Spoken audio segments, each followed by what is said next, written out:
He's one of silent cinema's best comedians, and perhaps one of the most influential people ever when it comes to physical comedy. From his posture, his choreography and stunts, Buster Keaton was instrumental in shaping cinema into the visual art we know today.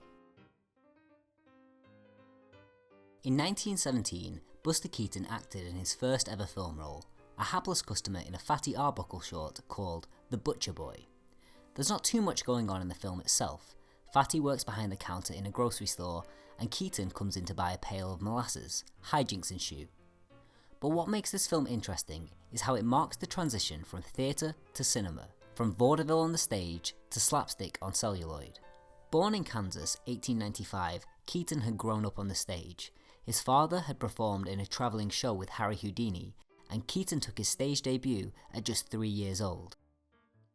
At first, Keaton hated the idea of film.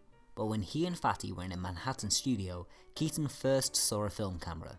He became entranced with the device and the possibilities it held with telling a joke. Fatty took Buster on as a co-star and a gag man. Together they made The Butcher Boy and 13 other short films. The Butcher Boy is staged exactly like a play.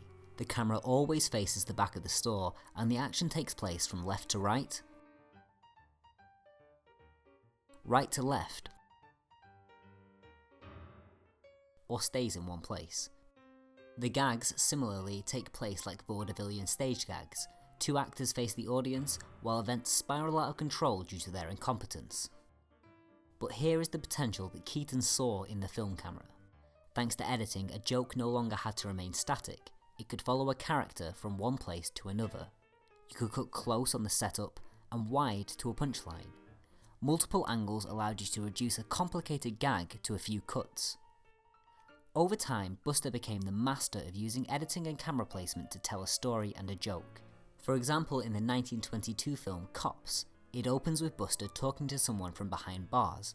The audience assumes that he's in jail, but when the camera moves, it's revealed to simply be a gate.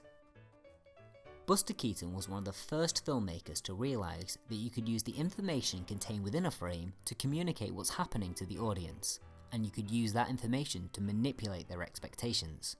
And although that might seem like an obvious thing today, he was one of the forerunners of this idea, and even now he remains the master. Thanks for watching. Please comment to let me know your favourite Buster Keaton gag, and subscribe so we can travel through 100 years of film together.